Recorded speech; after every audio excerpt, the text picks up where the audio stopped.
Good morning, local peacemakers and loyal rumblers. It is Wednesday, August 3, 2022, a great day for our future. We have 3,040 days left until Thanksgiving Day 2030. Today's quote comes from John Wooden, the coach that inspired the greatest of all time basketball era, with his formula of success, a definition inspired by this poem, which I'll read first. At God's footstool to confess, a poor soul knelt and bowed his head. I failed, he cried. But the master said, Thou didst thy best. That is success. In 1934, Coach John Wooden will write, Success is peace of mind that is the direct result of self-satisfaction in knowing you did your best to become the best that you are capable of becoming. In this framework, each person becomes the only one who can ultimately judge his or her own success. In an age where we're encouraged to record everything, we shouldn't expect critics. And I haven't been posting because I lost sight of the demand we're supposed to fill in the first place. A better brand of activism. One that doesn't encourage property damage, just active listening and patience. For that, we needed to be specific in our actions. We couldn't be part of any ad program because we couldn't be part of any ad money program because we're not in this for the money. We're in this for peace. The host has an expiration date because we serve Earth, not fame. We couldn't even ask for a loan because a core tenet of our brand is to never indebt ourselves to corporations that could possibly influence the direction of our show. Every time it felt like the right person, moment, or offer, there was a force that told me to wait. When I would take up another responsibility, that same force told me, You're going to regret that, just wait. And now we're here. And I bet you're like me, in need of something you could trust that will always last and never change. It's not me, but it's going to be the constitution of this platform. Let me say that again. It's not me. It's going to be the constitution of this platform that we're building together. Right now, people like uncensored content with convenient access to the highlights. And since we can't control algorithms, we'll control how we share our content to our community. First, we'll release one episode every day. One episode a day. Our Rumble audience will get our uncut episodes, but our YouTube audience will get the made-for-YouTube experience. And our supporters will get access to our episodes as they are made. And since we're a time-traveling show, our supporters can get episodes sometimes 10 days ahead and speak to us live sometimes.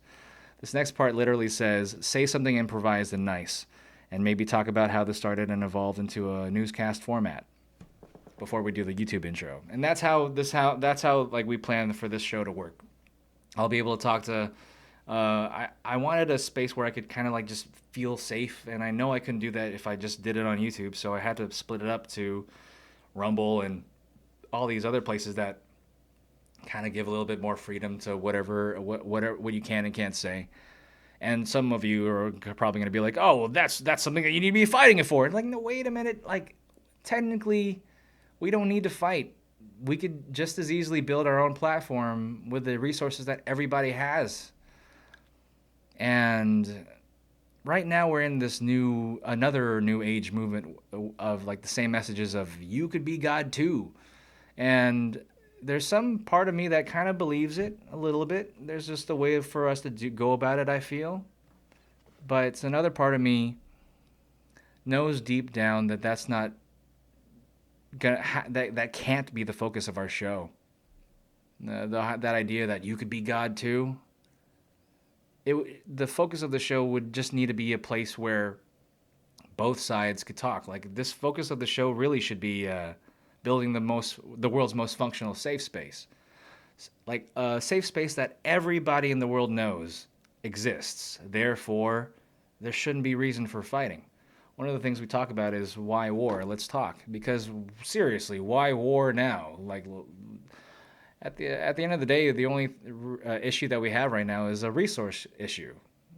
We have connectivity, we should be able to coordinate and logically figure out ways to better ourselves. And how this all started, well, it started with two papers that I have saved away in like the memoirs of how this all started. And yeah, if you were looking at the YouTube, our YouTube channel, we don't have all the old episodes are gone because it served its purpose. It was there for me to just talk into a camera and get used to it and not get all nervous. And oh man, I can't.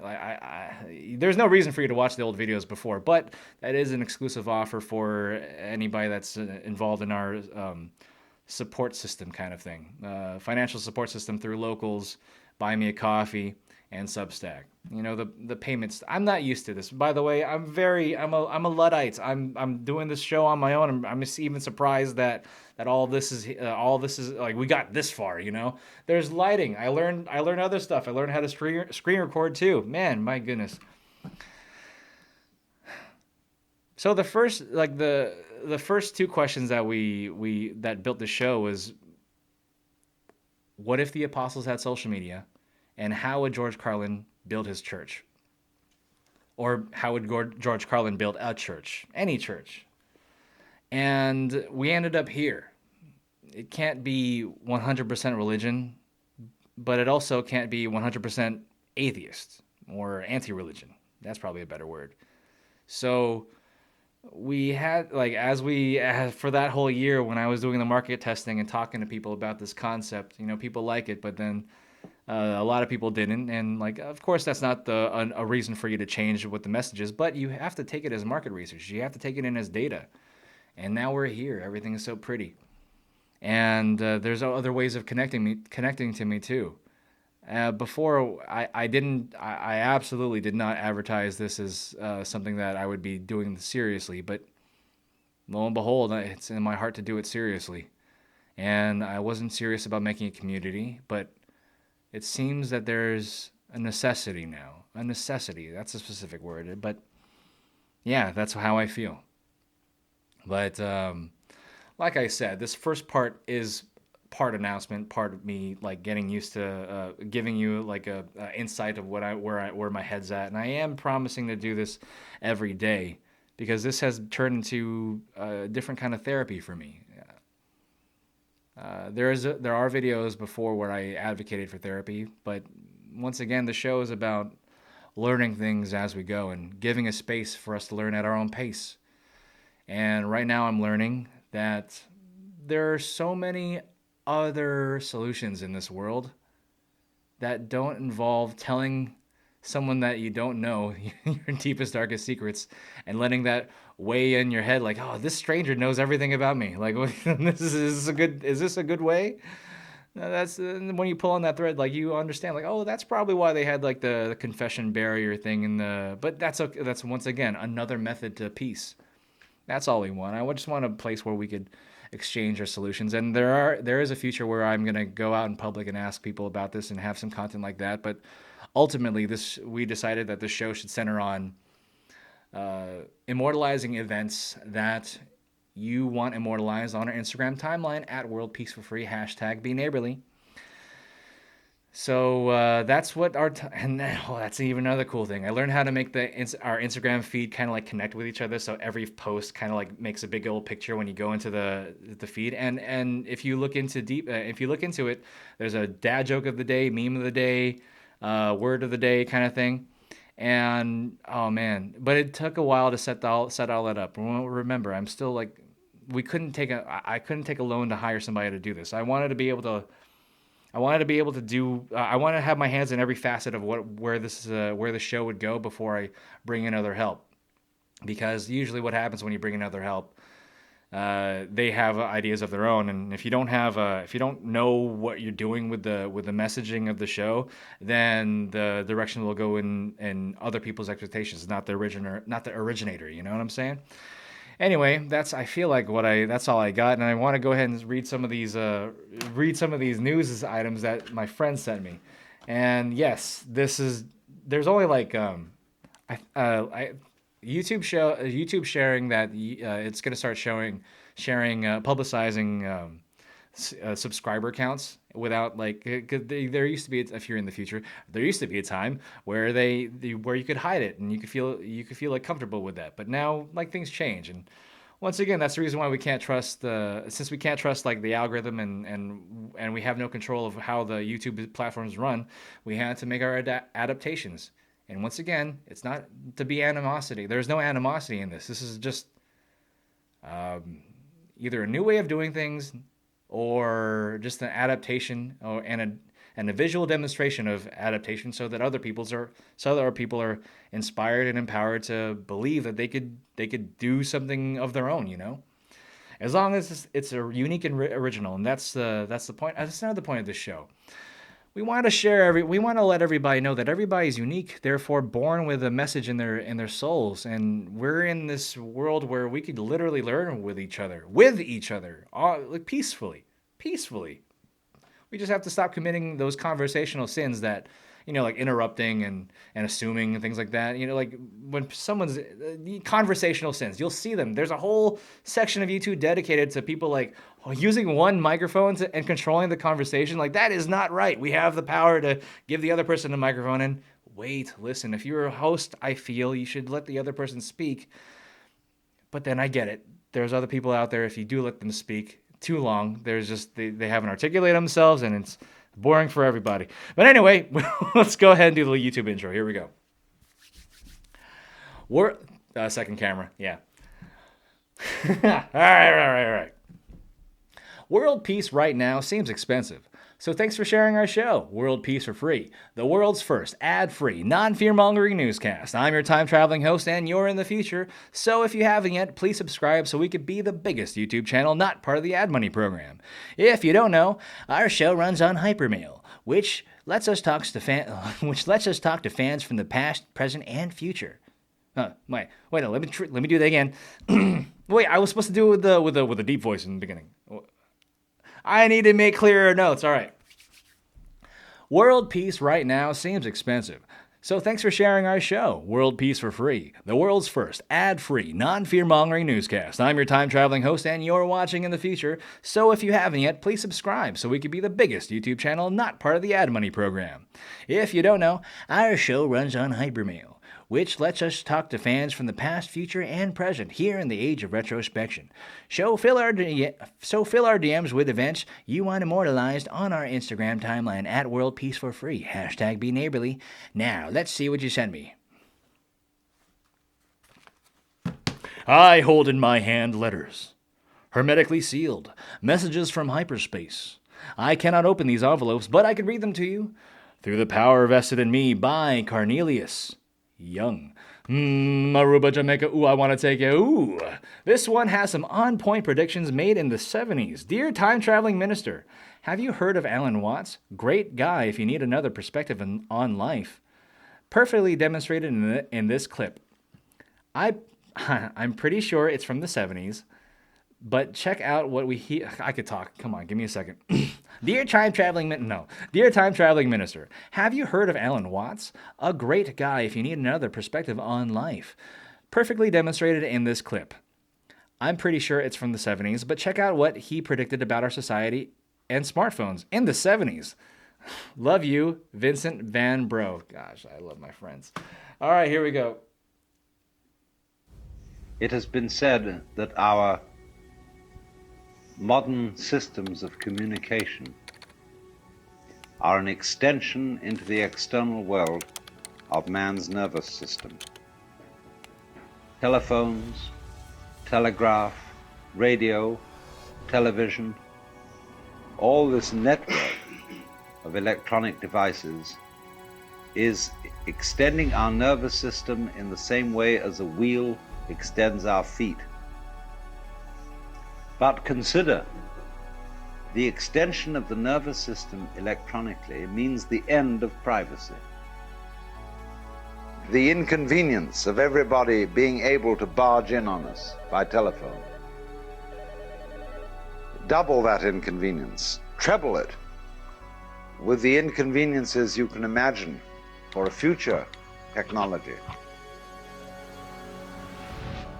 where you would not only have the sound of the person's voice on the telephone, but also their visual image.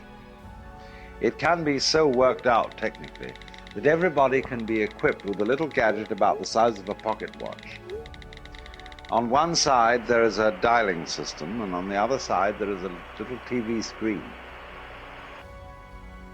And everybody in the world who possesses one of these things has a number.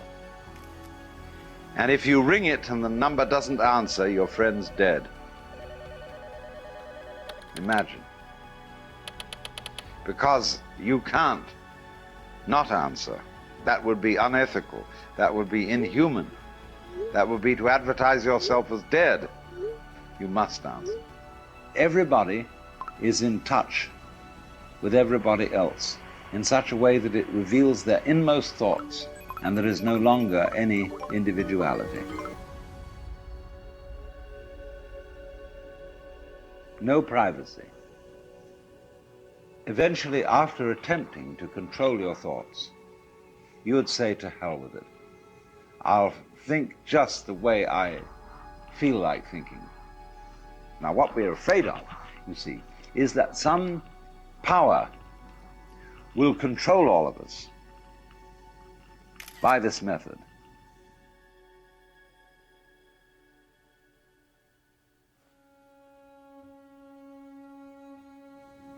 But that power must be the one individual whose thoughts are not public. If the super controller has his thoughts public, then he can't be in that position. If everybody is circuited, so his private thoughts are public knowledge to all his friends and relations and to the controller, but the controller's thoughts are not public knowledge, then you have a system which is a real dangerous kind of dictatorship. In this way, we feel that our individuality depends on our privacy. Insofar, in other words, as electronics is making everybody available to everybody else, we are discovering through technology a state of affairs which in fact has existed all the time. The first thing that human beings created on this planet to communicate with distant points were roads. In the 19th century, we began to go beyond roads because we discovered rails, then wires. The economic world became a network of roads, rails, and wires. But now the fascinating thing is we are beginning to witness a disappearance of all those methods of communication.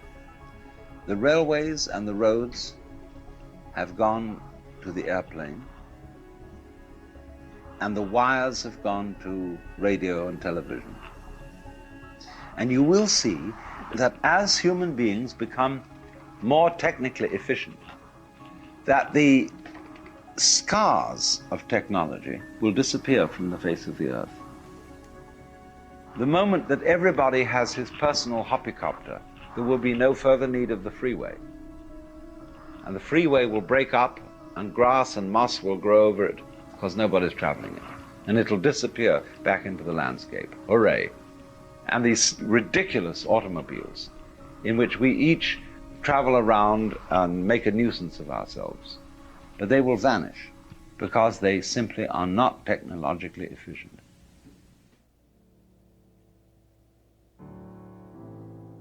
Because as a matter of fact,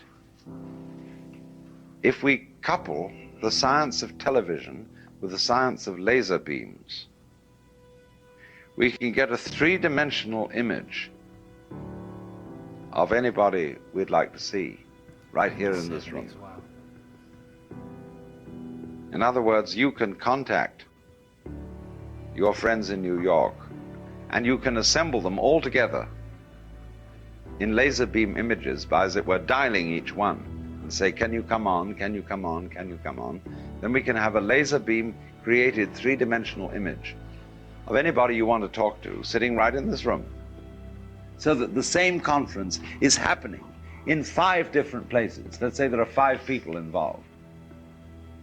In each one of them, there's one of them there who thinks he's authentic. By means of further electronic technology, every one of these 5 people are not only visible to each other, but also their inmost thoughts are clear to each other. There is no concealment. would go on from this, that just as the roads have disappeared and the wires disappear, eventually the electronic gadgetry will disappear. And the electronic network that communicates from person to person will eventually become ESP. We will get it from each other without any need for an electrical gadget, by telepathy. Because you see, what all technology is doing, it's not creating a new situation, it is discovering what has always existed. When we started to use conscious attention as our main faculty of understanding the world and communicating with each other, we became ignorant of all the other methods of communication that exist, because we specialized on one.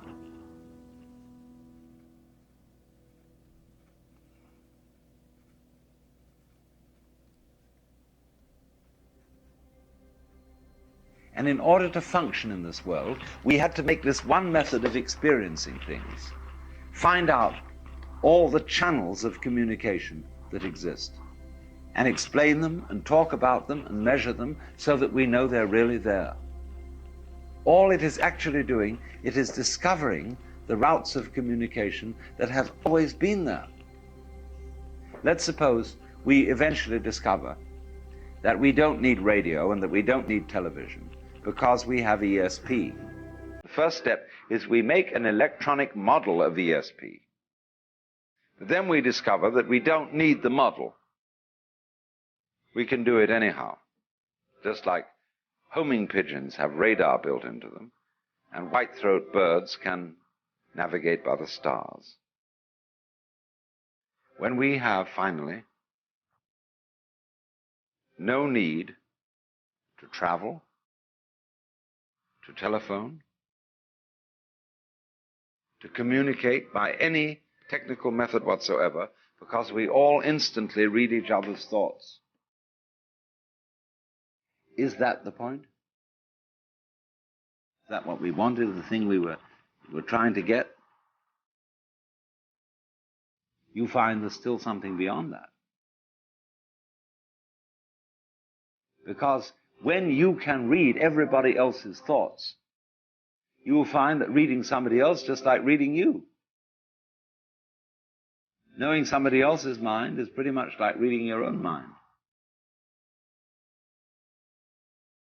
Yeah, there are some little variations that are of interest, but basically, to know you thoroughly would be like knowing me thoroughly.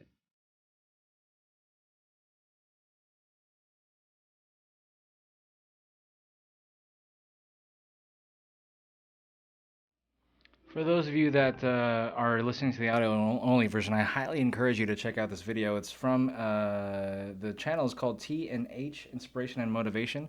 It seems like they produced it, but thank you so much for sending me this clip. And that's the reason why I love this format. You see, I was one of those folks that would spend so much time on YouTube, and I would kill so much of my hours of productivity. And look at what he talked about, and look what we could kind of do now. I would kind of, when I mentioned how we would be building the constitution of the show together, this is kind of it. You see that there's different screens, and you see me that I'm writing this down. I'm not interrupting. I know that's the usual format people expecting. Oh, he's going to react to everything, and stop the video. I personally I thoroughly dislike that, unless I won't do that to you guys unless I really feel like I have to say something. But I'm hoping that this show could be something that people could peacefully just check out what other people have sent over, and we could watch the same clips together. You guys could ask, join a conversation in the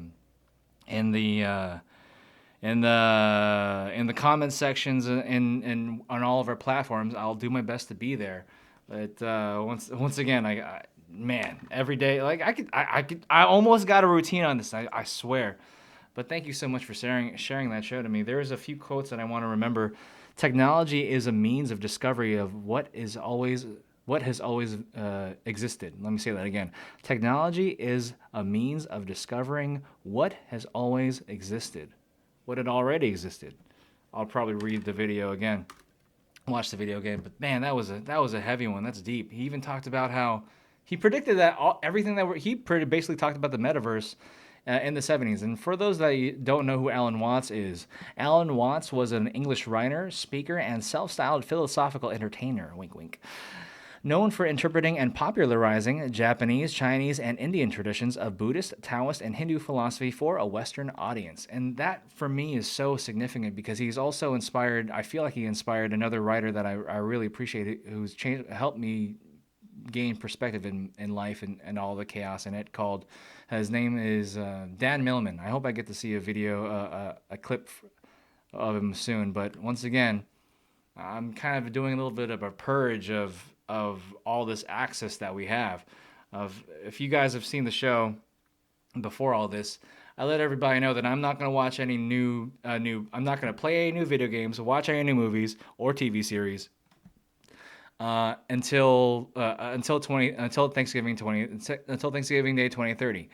I will only consume pre-slap. You know what I mean by the slap? Everybody knows about that. I'm only consuming pre-slap content for the reasons of I want to watch things that are important to you.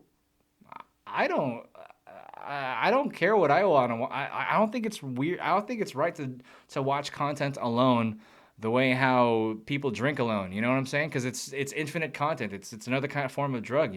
But I feel like it's different when you take that opportunity to kind of like spend time with a friend saying, hey, this piece of content changed my life. I want to share this with you. And I want to know why it changed your life. That's the beautiful future I imagine. I hope it could get there, but like obviously we gotta start someplace, and here we are. I have the script. No script. This is I'm reading things improvised wise. Here we go. God. This one shows two journalists going rogue in the most professional way possible. Dear Mr. World Peace, this clip reminded me of the spirit you had in the first place. Crystal and Cigar are two Hill journalists, Hill journalists, Hill, journalists that rose to fame during the pandemic for their takes on the establishment. They are most famous for getting the attention of Joe Rogan and their exclusive interview with him. I believe in you, man. Keep it up. Love, Teddy Roosevelt. Man, I love the ones that make me laugh and surprise me, but I can't laugh right now. I have to be professional. For those of you that don't know, we make sure that we don't share names here. America's Anonymous Confessional. That's what we do. Let's check out this clip. Boop and boop. What's going on? What's going on? How come I can't hear you? That's not right. That's not right.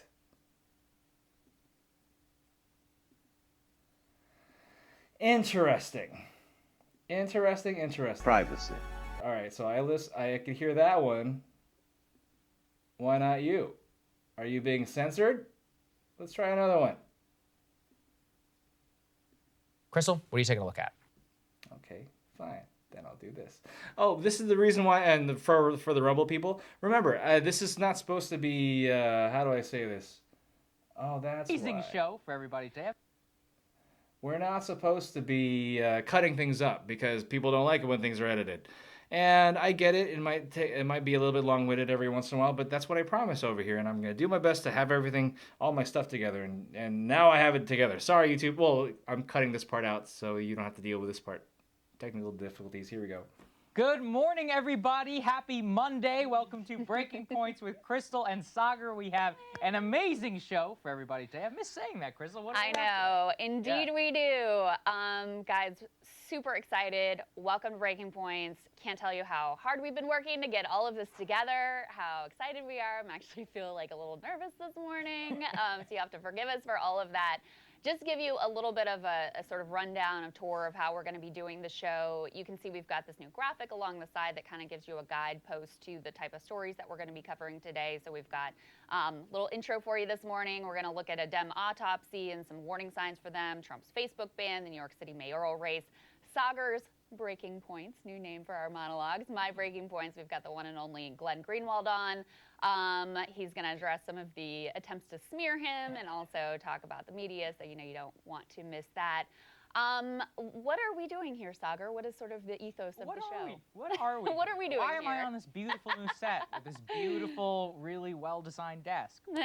What are we doing You're here? so Which obsessed is with the that desk. I love this desk. I always will. For those of you in the visual What we're audience, trying to there's do, going to be we a little said bit this of in our a mission delay. statement. We said this whenever we announced, which is that we truly believe in making everybody really hate each other less and hate the corrupt ruling class more. And I don't think there's ever been a more politically charged time in America. Yes, January 6th and all that happened. That was like the high water mark, if you will. But the scars of all of that are with us. And the Biden presidency is now as sclerotic as I think both of you and I predicted. And there's just this empty rot, which we're constantly fighting over and asking questions about what comes next. And nobody who works in politics or in the media seems to know. These people are all reporting on January 6th commissions as if that's going to solve everything. We need to be focused on what's actually breaking apart in this country, and I think that that is the core ethos of the show. We want to tell people what the media is not going to tell them. We want to take them behind the scenes about how elite corruption works and really just connect it to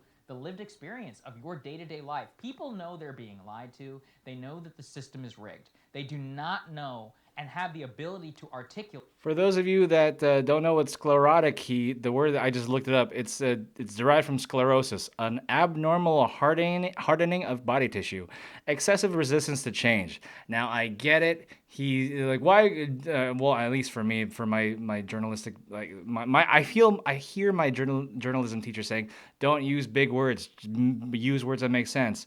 Technically, it does make sense because that's what the environment he's describing. Excessive resistance to change. The environment right now is everybody is like so hardened with each other. And what he's trying to talk about here is bringing us back to where everybody's a family again, thinking about brotherly love instead of thinking about our resource issues. You know what I'm saying? Why? And I really see that as the overall mission of what we're trying to do here. You know, we want to take the pieces of Rising that you all really responded to and that we thought were really important. And honestly, over the course of Rising, it went through a few different evolutions and iterations. It had different focuses at different times. But one through line was those sort of breaking points that underlie all of what's happening, whether it's in our political system, whether it's in housing, whether it's in the rise of sort of conspiracy theories. All of these things are happening underneath the surface, and no one's, you know that that's going on, and yet no one is speaking to them in the media. And it's wild, you know, we say this thing about hate each other less and hate the elites more, and as you were just saying it right now, it's sort of mind-blowing that that's the exact opposite of what most media do. Most media, politics. That's all politics most is media about. is literally about making us hate each other and love the elites. Like, that's the message that's being pushed time and time again. So when you see these metrics that show trust in the media declining and declining and declining, it's because people sense that and they really resist it. It doesn't reflect what they're seeing in their daily life. So we want to bring, you know, the other thing that you all always told us you really responded to on Rising was the high level of production. I want to say thank you to everybody who's already subscribed as a premium member. $10 a month, you get the whole thing uncut in your inbox, the full entire show. 1 hour early. Yeah. We also, though, if that's out of your reach, like, guys, really don't worry about it. The clips are going to be up on YouTube. The audio is going to be free with breaks anywhere that you get normal podcasts. By the way, that was one of the top comments we would always get on Rising. That's It's right. like, where's the podcast? why can't we listen to this as audio? Now you're going to be able to get that. And look, we really want to look forward. We have our reasons for leaving the Hill, but the bottom line is this is more true to our values. We believed in you guys. We thought that this was important to you and that you would give us the support necessary to continue the production values and the type of product that we want to put out into the world that you all have told us has been very impactful. And you've really, really showed up for us as we sort of like stepped into the breach. So guys, thank you, thank you, thank you. And we're so excited to be able to do this show without any sort of like corporate anything. I know. It's just totally reliant on you all. I couldn't be more excited, and I'm blown away. I mean, this is a final message to the suits, which is that we don't need you, which is that we have, if enough people believe in your product, you can make something happen. And because of all the premium subscribers, we are going to be able to do this. And more importantly, we are going to be able to continually improve. So we heard your feedback, which was that the audio wasn't at the level where you guys want. So because of you guys, we were able to hire an audio person who is here on the set, who's going to be helping. And if you have any more feedback, I'll send it over to him, and I'll be like, what's going on here, man? I'm just kidding. Look, really what it is that over the next several months, as we get the feel of the show and all of that, we are going to make continuous improvements, and that's all that we're trying to do here. We did not expect to be able to do this at the level of what we are at right now. Yeah. And the ability of us, I think, to try and actually have a chance now to fulfill our mission, I am just absolutely blown away. Also, can we address the elephant in the room? Well, I was just going to say exactly that. A lot of people, there's a lot of consternation online about this one. We did switch sides. And what it really comes from is a deep meditation on, we want to get out of this partisan left-right mindset, which, no, just kidding. We just literally sat in these seats when we got on the set to start with, and now because we've done rehearsals in these seats, we're sort of attached to them. So you guys are all going to have to relax and get used to mommy and daddy being on different sides of the table. I promise it's going to be okay. The emotional connection some of you have to my seat really placement. Funny. Unbelievable. Yeah, I also loved in the videos we released last week, they noted I still had like the goo from the Hill There's sticker. a metaphor to that. Yeah, but now we got nice new Breaking Point stickers. Beautiful and I should mention, we have lovely Breaking Point mugs, That's which right. are both union made and made in America. Right here in the And USA. we'll give you guys details about where you can get those. And all of the products that, any merchandise we do, we're really committed to also sharing and reflecting our values. So union made and American made. But everything we ever produce will be union made and made in America. Our solemn pledge to all of you. Yes. But I think that it is time to get to some of the news. Check that out. So, thank you very much for sending that episode. That really, that gave me a boost. I was like, yeah, other people are doing this, and I feel like I've seen this video before, but once again, with all this choices that I have, and I see it already. They have this little meter that says people are watching, and then people weren't watching. You see the analytics of how people are watching it, and that's good and all, but here's what I'm trying to say. We're in a world where we could invest in the people that we want to in our lives. You know what I'm saying? We could choose who we give our money to based on what the person who's offering whatever offers they're doing are supporting.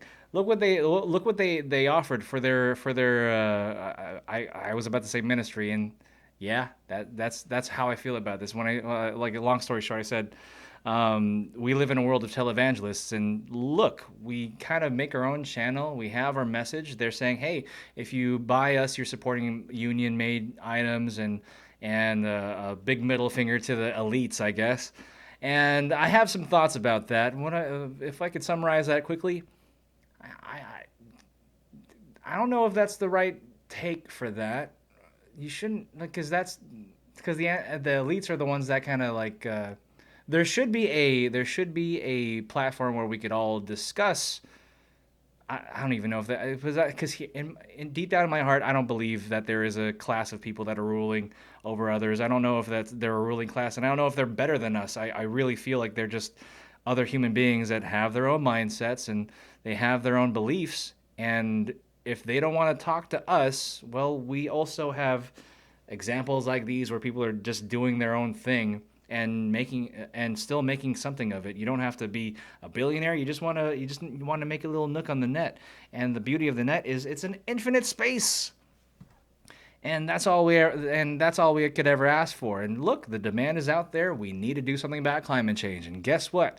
I'm so sure the solutions are going to be tied to not just to the next generation, but a connection of the experiences of the old generations, the past generations, and the kind of, I don't know, imaginary energies of the new generations, of the youth. That's all I have to say about that clip. Thank you very much for sending that. It was very inspiring and uplifted me. As you all know, there's been some contentions about about the format of our show, and it's only what's fun is it's just me, so it's all in my head. We're getting there. We're finding a balance. Here we go. Set up the next video, and we have the next clip thingamajig. This one asks a centrist, who's worse, DeSantis or Trump? Boy. Oh, by the way, that other clip, it was 2021. We're in 2022 at the time of filming this, and they're doing pretty well. All right, so this one asks a centrist, who's worse, DeSantis or Trump? Mr. Time-Traveling Minister Man, let's go! Election season is here! And I'm wondering if push comes to shove, am I going to support Trump or DeSantis? I don't like the establishment, but I know I'd have to vote Republican the way Democrats are getting too comfortable with the love everyone under the sun, even the ones I want to mess up are young ideology. Wow, that rhymed. Let me say it. Let me give you justice and do that clip again. Do that line again.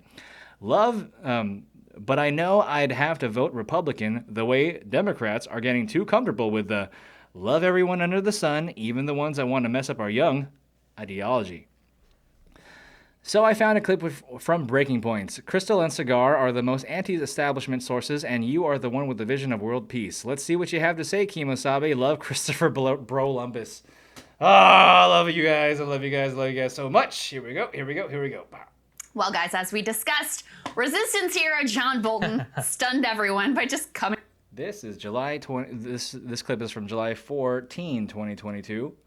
Right out, saying the whole quiet part out loud, admitting in an interview, bragging even to Jake Tapper on CNN about his vast experience planning coups. With all due respect, one doesn't have to be brilliant to attempt a coup. I disagree with that. As somebody who has helped plan coup d'etat, not here, but other places, it takes a lot of work, and that's not what he did. Wow, Bolton there, who served. Wow, exactly. Just out there saying it. Wozer cakes. I don't know what to do with that. Served in not only the Trump administration, but also the supposedly He's from the past generation. So there were the get it done generations. So he must have had an order from somebody else saying that this needs to happen, and he had a patriotic need to do it. So that's my defense of that statement. I don't even know why I'm defending it. I just I know already, that clip was set up to make that guy look bad, and this is about peace here, so let's give everybody their due. Bush administration broke an unspoken rule of Washington decorum. This whole exchange got me thinking about which crimes and outrages are considered acceptable, even noble sometimes in Washington, and which are considered monstrous, out of bounds. Bolton is a perfect case in point here. Now, we all know that our government relatively routinely, especially during the Cold War, but still today, foments, supports, and outright plots and directs coups. We busy ourselves subverting democracy wherever we please to install regimes that our elites believe will better support American interests, read capital's interest. Now, we're all supposed to know this, but just not say anything about it. Notorious neocon, as we covered earlier, David Frum, was deeply aggrieved by Bolton's loose lips, tweeting, "Former U.S. National Security Advisors should measure their words and avoid cynical jokes that give aid and comfort to those who do not wish this country well." You might note that the problem for Frum was not the coups. It was Bolton's breach of Washington decorum in talking about the coups so casually and so publicly. And it's not only overseas coups that can be tolerated or even celebrated if handled with the proper DC etiquette. Just think about 2000. Instead of ruffians in Viking hats waving Confederate flags, you had Harvard lawyers partnering with politicians clearly branded with the imprimatur of the establishment. George W. Bush and his brother, who was governor of Florida, and their team of highly paid, highly educated, respectable lawyers, they executed a highbrow coup in coordination with the conservative partisans on the Supreme Court. So instead of Rudy Giuliani, you had Ted Olson, former Reagan Assistant Attorney General. And not only did Washington accept this coup, the fact that Al Gore bowed out quickly with barely a protest is lauded to this day as a triumph of democracy, when in fact, of course, it was the polar opposite, an outright shredding of the people's will, far more effective than what happened in 2020, but we were uniformly assured that the institution... For those of you that are listening and wondering whether or not this is talking about Trump or DeSantis, I think the Breaking Points did something wrong with the titling, because it's not They're not talking about it. I think. Oh, they're doing what we're doing. They're doing like they film the whole thing and then they cut it up and then they bring out the highlight. So they're slipping in Bolton's crime, and I don't know who this guy is, but I'm watching. You guys sent it to me. This is what the show is about. Institutions held and our democracy prevailed.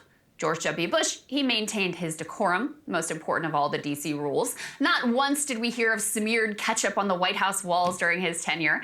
So he was allowed to serve 2 terms after stealing the election, leading our nation to the most grievous foreign policy mistakes of a generation, teeing up the housing collapse, and greenlighting mass surveillance against our own people and mass human rights abuses against others.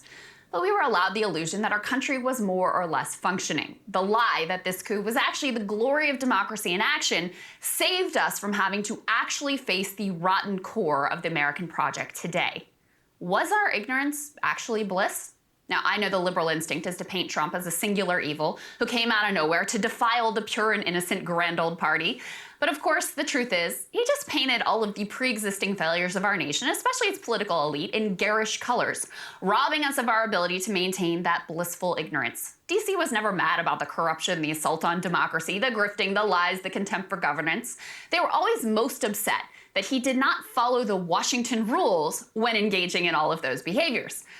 Now I see why you sent me this clip. That is an example, everybody, as to why you need to let everybody finish their sentences.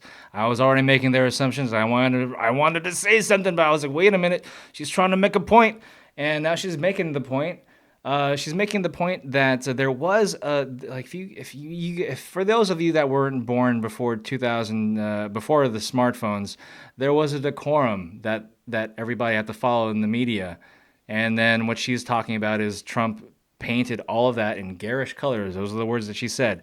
So that whenever, we now can't, it's hard for us to see things under that decorum before, because most of us knew that it was BS, just political theater. But we never really, I've never lived in a world where everybody knew it. Now everybody knows it's BS. So we're navigating that. And it's fine. Check this out. We can learn things, and we can create a safe space so we can learn at our own pace. Washington has long operated on an elaborate scheme of institutionalized corruption, a favor there, a campaign contribution here, a board seat for a kid or relative or post-public service gig. Trump literally expected people to pony up cash at his properties that would go directly in his pocket in order to get in his good graces. It was all up front. All political fundraising, of course, is shady, manipulative, playing on emotions, promising results they know they will never achieve. Trump literally raised millions for a fund to fight election fraud that did not even exist. Now, in the neoliberal era, presidential administrations are incompetently managed by unserious people, stacked with some of the wrongest people on the entire planet. Neoliberals don't really believe in government, so kind of makes sense. And the collective brilliance of the experts they employ has led us into disastrous wars, criminal trade deals, and financial collapses. But these experts, they were pedigreed. And so we were assured we were actually in good hands, and we were just too dumb and uneducated to really understand what was going on here. Trump, on the other hand, he went ahead and put Rick Perry in a role as Energy Secretary that was previously held by a nuclear physicist. Rick Perry. The third agency of government, yeah. I would do away with the education, commerce, and let's see, I can't. The third one I can't, sorry. Oops.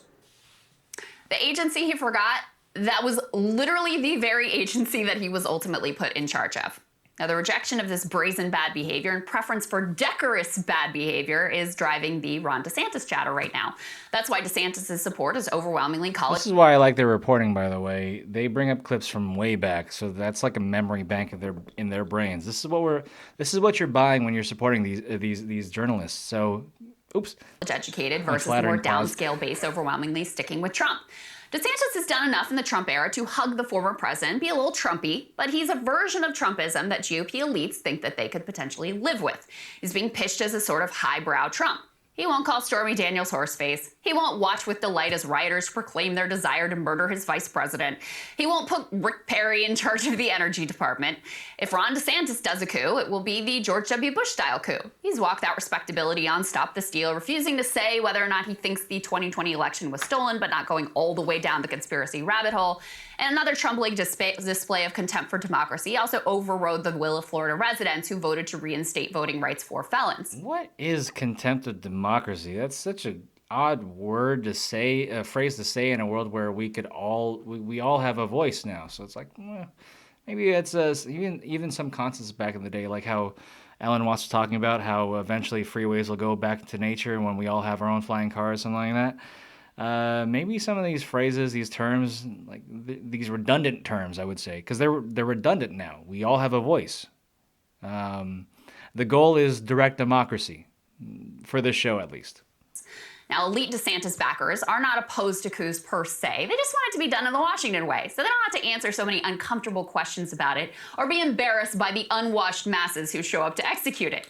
They aren't opposed to corruption per se. They just want it executed through the accepted channels of kickbacks and campaign contributions. Maybe with DeSantis, they posit, we could recloak the ugliness of Washington in enough Washington respectability that we could go back to pretending that the country is more or less functional. The decorum slathered like a cheap coat of paint over underlying rot that continues to fester, masking it enough for Liz Cheney and Adam Kinzinger and Mitt Romney to feel comfortable once again. And who knows? Maybe that useful fiction would be enough to keep our country from going off the deep end. After all, nations and institutions are built more on faith, collective storytelling, and shared delusions than they are really on anything tangible. Or maybe now that Trump has taken our every failing and put it on vibrant and repulsive display, maybe we can't really unsee it. Now, Trump was always hailed as a truth teller by his fans, which was a little bit perplexing given that he just makes up shit all the time whenever he wants to. But when it came to Washington, as John Bolton did in that extraordinary moment with Jake Tapper, Trump always said the quiet part out loud, and maybe that is what his people meant. I mean, if your only choices are a John Bolton who keeps quiet about his coups or one that proudly broadcasts them to the world, which is actually better? Does it really matter in the end? Trump took all of the accepted criminal, immoral, repulsive, authoritarian behavior of Washington elites, and he turned it up to 11, didn't he? And if the Republican base wanted the highbrow version of Trump, well, they could have picked Chris Christie or Ted Cruz long ago. John Bolton really got me thinking here, Sagar, about cable news is ripping us apart, dividing the country, making it... So there's that, and thank you and that's the last clip for today. What I have, do I have any thoughts on that? I have, yeah, I mean, like... a clip is a clip. I'm learning as we go. I'm trying my best not to have any opinions because remember, this is the show about immortalizing events that you guys want immortalized on our Instagram timeline at WorldPeaceForFree, hashtag be neighborly. And it didn't really ask the question who is worse, DeSantis or Trump. It's more like it painted a picture of what Trump essentially did with the previous decorum in Washington that we knew about. And the context about John Bolton was, and the clip introducing John Bolton was to kind of demonstrate the a remnant of our past where there was decorum and we didn't really share that we were doing these nasty things in order to keep to stay on top. It's tough for me to say because I am an American and I believe in my country. And I love this country. And so many things could only be done in this country. At the same time, I think people have already it's so weird watching our TV shows now because they all made jokes about it, about the elites running everything and the ruling class. But nowadays it does seem that apparent, but it also humanizes everybody, even the people at the top. For me, that's a good thing. I don't know why I have that conclusion, but I feel like it's a good thing because when we could get to the point where we could see that we're all human, we don't really need to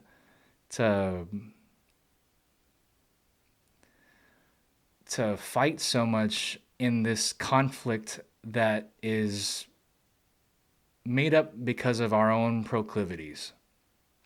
We like conflict. That's something that is part of the human spirit.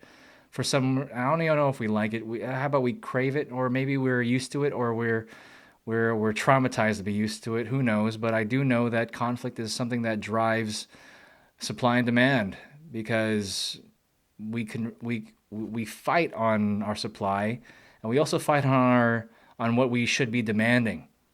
It's odd how it's in everything that we have, but the dynamic of it produces solutions. Even though it takes time, it does produce solutions.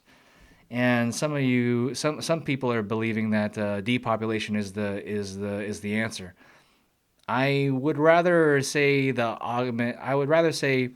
enhancing the technology that we have to levels that allow us to create infinite abundance is better than killing off populations, and also dumbing the populations. If you're also thinking like, oh well, they need to be dumber.